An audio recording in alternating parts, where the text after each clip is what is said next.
इस वीडियो में हम बात करने वाले हैं जर्नल एंट्री कंसेप्ट के बारे में। वीडियो को शुरू से लेकर अंत तक जरूर देखें। अगर आपकी कोई भी क्वेरी है तो प्लीज कमेंट बॉक्स में कमेंट करें। ये वीडियो बहुत इंपॉर्टेंट है क्योंकि अक्सर हमें कंफ्यूजन रहता है कि डेबिट क्या होगा और क्रेडिट क्या होगा। ये वीडियो देखने के बाद आपकी सारी कंफ्यूजन जो है वो दूर होने वाली है। तो हम स्टार्ट करते हैं। अगर अभी तक आपने हमारे चैनल को सब्सक्राइब नहीं किया है, बेल आइकन को प्रेस नहीं किया है तो जरूर प्रेस कीजिए। तो हम स्टार्ट करते हैं। जर्नल एंट्री कंसेप्ट को जानने से पहले मैं कुछ क्वेरी आपसे करने वाली हूं, तो आप क्वेरी देखने के बाद वीडियो को पॉज कर दीजिएगा और कमेंट कीजिएगा। मैंने मोबाइल जो है वो परचेज किया, मैंने पेन परचेज किया, मैंने सैलरी का पेमेंट किया और मैंने फर्नीचर परचेज किया।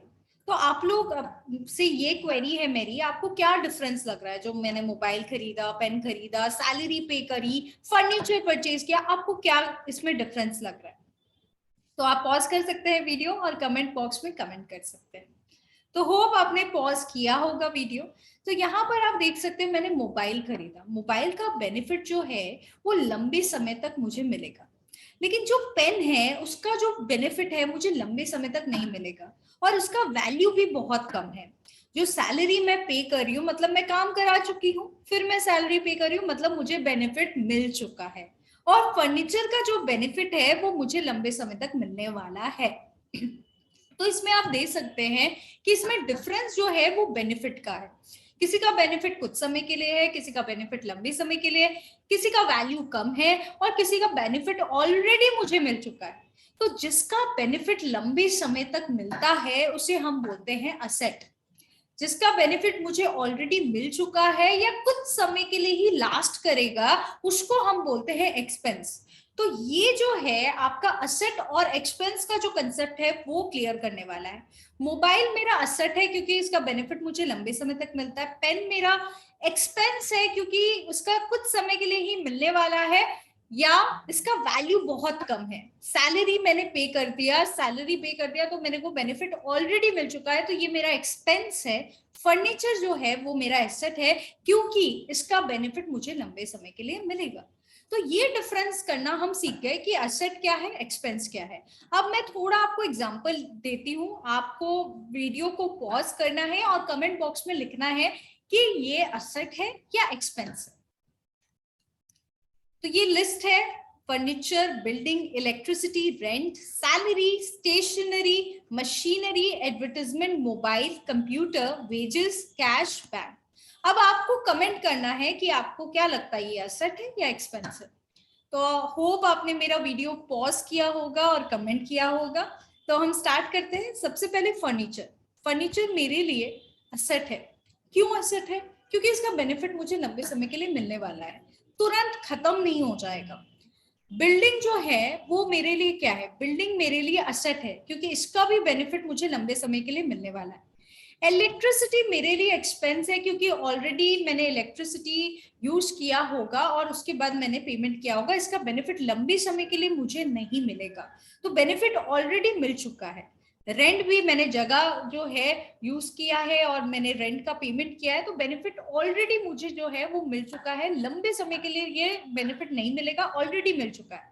सैलरी भी मैंने काम करा लिया है बंदे से और फिर मैंने क्या किया है, उसे पेमेंट कर दिया है या नहीं भी किया है, फिर भी सैलरी का जो बेनिफिट है वो लंबे समय के लिए नहीं मिलेगा, वो मिल चुका है मुझे, तो ये मेरे लिए एक्सपेंस है। स्टेशनरी भी उसका वैल्यू कम है। स्टेशनरी मतलब मेरा पेन, पेंसिल, इसका वैल्यू तो नेग्लिजिबल है, तो ये मैं मानूंगी ये मेरे लिए एक्सपेंस है।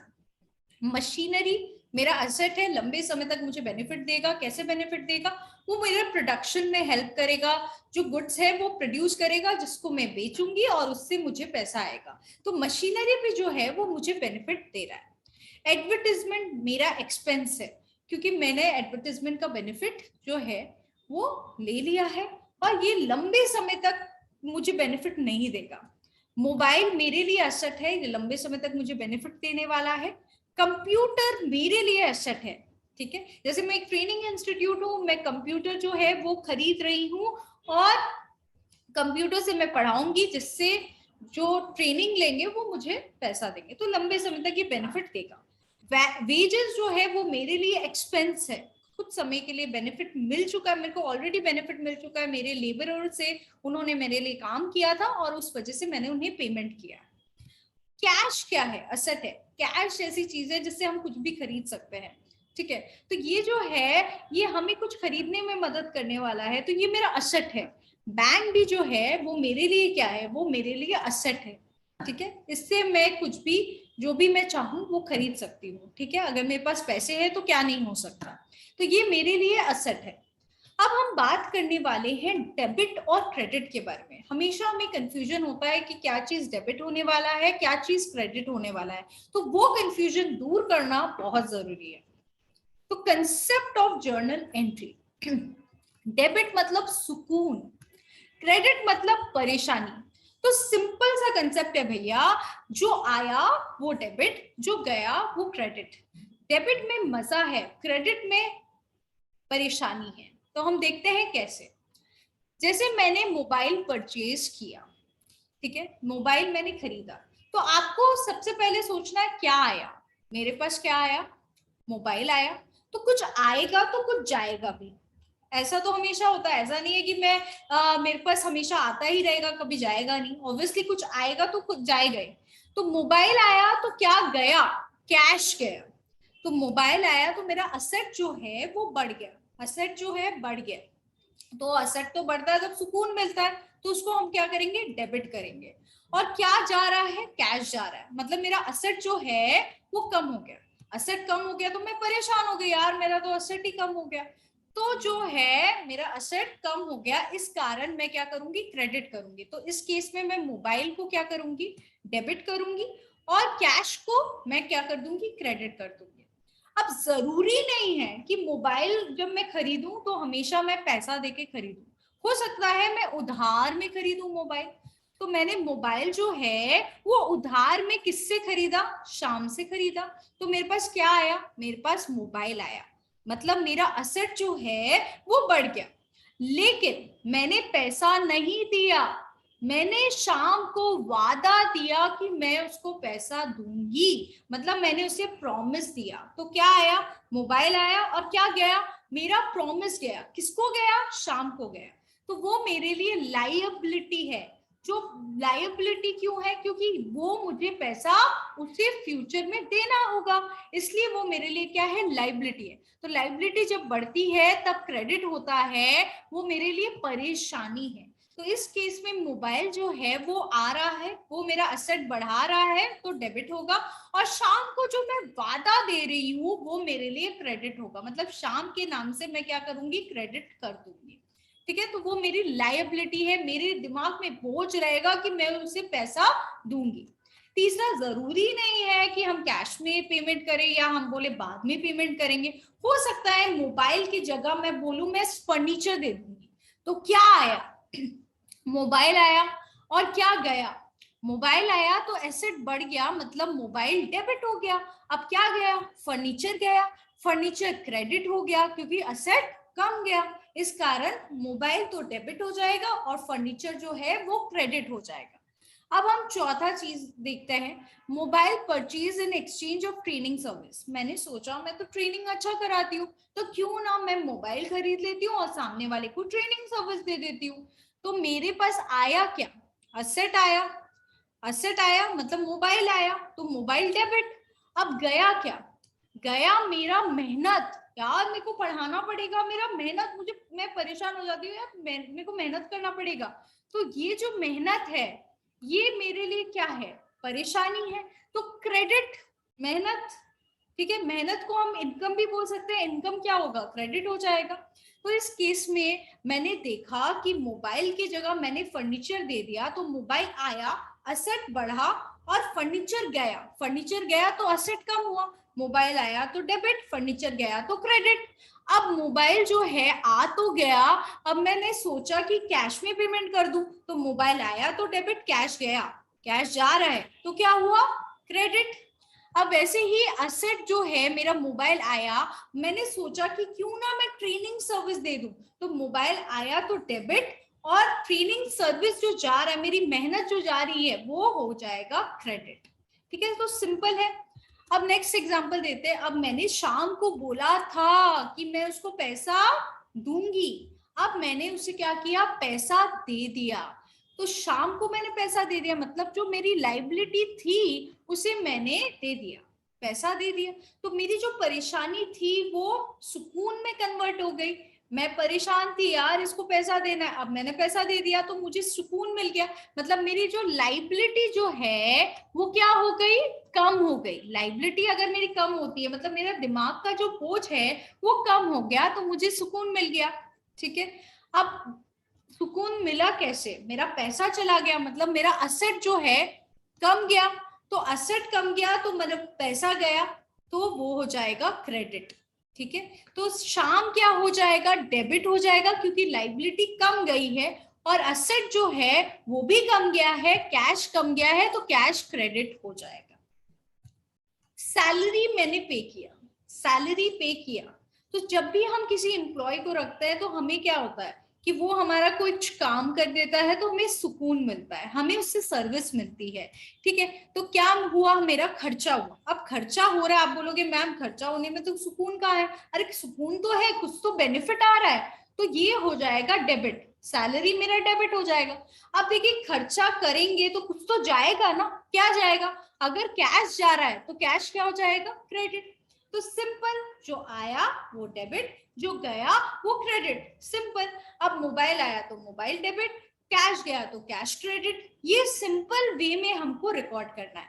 तो बेसिकली डेबिट जो है वो अगर मैं शॉर्ट फॉर्म में बताऊं तो कल में है, कल में सुकून है, मतलब KAL, कल में सुकून है। और MLA बनने में जो है वो परेशानी है। ठीक है, लेकिन कभी कभी सुकून में भी नुकसान हो सकता है, तो जो सुकून में नुकसान कभी कभी झेलना पड़ता है उसको भी हम डेबिट करते हैं। तो डेबिट जो है ये सारी चीजें होंगी और क्रेडिट जो है ये सारी चीजें होंगी। आपको समझ में आ गया होगा कि अगर कुछ आ रहा है तो हम डेबिट कर देंगे, कुछ जा रहा है तो क्रेडिट कर देंगे। वापस से मैं दिखाना चाहूंगी कि कैसे हम लिखते हैं डेबिट और क्रेडिट को। मोबाइल मैंने परचेज किया कैश में, तो क्या आ रहा है, मोबाइल आ रहा है, तो उसको हम क्या कर देंगे, डेबिट कर देंगे।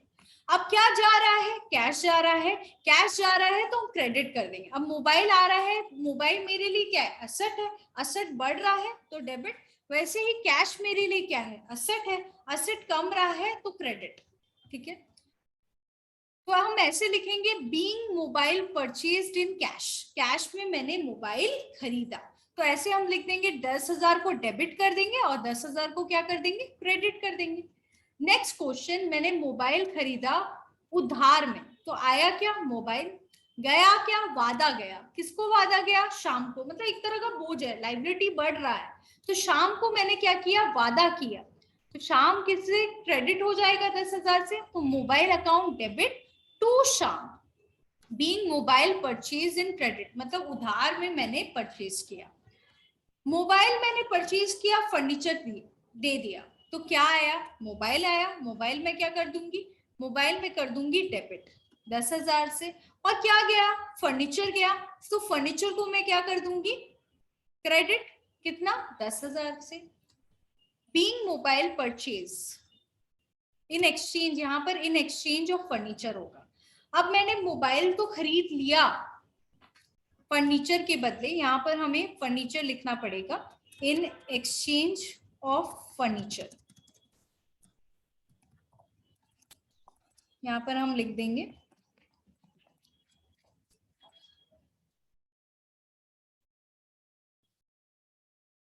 यहां पर हमने, अब मैंने क्या किया, मोबाइल खरीदा और अपना ट्रेनिंग सर्विस दिया, तो आया क्या, आया मेरा मोबाइल, और गया क्या, मेरा सर्विस गया, सर्विस मैंने सेल कर दिया, सेल ऑफ सर्विस, तो आया जो वो डेबिट, मतलब मैंने मोबाइल को क्या कर दिया, 10,000 से डेबिट कर दिया, और गया क्या, मेरा सर्विस गया, तो उसको मैंने क्या कर दिया, क्रेडिट कर दिया, सिंपल। अब हम और देखते हैं, सैलरी मैंने पे किया तो मुझे क्या मिला, सैलरी का सर्विस मिला, जो भी मैंने सैलरी पे किया वो सर्विस मिला, तो आया सैलरी का सर्विस, ठीक है, उसको हम डेबिट कर दिए। और क्रेडिट क्या है, क्रेडिट कैश कर दिए 10,000 कैश, क्योंकि कैश मेरा गया। अब मेरे को रेंट मिला, कैसे मिलता है रेंट, पैसे में मिला, तो पैसा आया, तो जो आया बैंक में पैसा आया तो बैंक हम डेबिट कर देंगे। क्या गया, मेरा रेंट, जो जगह है, जगह का मेहनत गया, तो रेंट को हम क्या कर देंगे, क्रेडिट कर देंगे। बीइंग रेंट रिसीव, जो आया वो डेबिट, जो गया वो क्रेडिट। इस केस में पैसा बैंक में आ रहा है तो बैंक डेबिट हो जाएगा, और रेंट का जो मेहनत है वो जा रहा है तो वो क्रेडिट हो जाएगा। पेड टू शाम फॉर मोबाइल, मोबाइल के लिए मैंने शाम को पैसा दे दिया, ठीक है, किसको दिया पैसा, शाम को। तो शाम का जो वादा मैंने पूरा कर दिया, जब वादा किया था, जब प्रॉमिस किया था तब वो क्रेडिट हुआ था, अब प्रॉमिस पूरा होगा तो डेबिट हो जाएगा, उल्टा हो जाएगा। 10,000 टू कैश, कैश चला गया 10,000 से, पैसा गया। तो सिंपल कंसेप्ट मैंने ये सीखा कि जो आया उसको डेबिट करेंगे, जो गया उसको हम क्या करेंगे, हम उसको क्रेडिट करेंगे। तो आप देख सकते हैं कि अगर हम मोबाइल खरीदते हैं तो मोबाइल आता है, मोबाइल हम कैसे खरीद सकते हैं, कैश में, तो कैश जा सकता है। मोबाइल हो सकता है हम उधार में खरीदे तो मोबाइल आया, लेकिन हम उधार में खरीदे तो प्रॉमिस गया। अब वैसे ही मोबाइल हम कैसे खरीद सकते हैं, कुछ एसेट दे के, तो मोबाइल आया या मेरा फर्नीचर गया। अब मोबाइल मैंने खरीदा, अब हो सकता है मेरे को ना एसेट देना है, ना पैसा देना है, ना बाद में पैसा देना है, तो उस केस में क्या मेरा क्रेडिट हो सकता है मैं सर्विस दूं, तो सर्विस क्रेडिट। तो आप यहाँ पर देख सकते हैं, यहाँ पर हमने सीखा कि कैसे सिंपल एक कंसेप्ट बिल्डअप करके हम समझ सकते हैं कि जो आया वो हम डेबिट करेंगे और जो गया वो क्रेडिट करेंगे। तो आप देख सकते हैं इसका बेसिस क्या रहेगा, इसका बेसिस अगर आप देखोगे तो ये है इसका बेसिस। जितने भी हमारे खर्चे हैं, नुकसान है, वो डेबिट होगा। जितना मेरा असेट बढ़ रहा है वो डेबिट होगा, लाइबिलिटी कम रही है तो वो डेबिट होगी। क्रेडिट क्या होगा, हमारा मेहनत, हमारी लाइबिलिटी जो बढ़ रही है वो क्रेडिट होगी, और जो असेट कम रहा है वो क्रेडिट होगा। तो आप समझ सकते हैं कि सिंपल सा कॉन्सेप्ट है, डेबिट में सुकून है, कभी कभी नुकसान हो सकता है, और क्रेडिट में परेशानी है। Thank you so much guys, hope ये कंसेप्ट आपको समझ में आया होगा। अगर आपकी कोई भी क्वेरी है तो आप लिख सकते हैं कमेंट बॉक्स में। Thank you.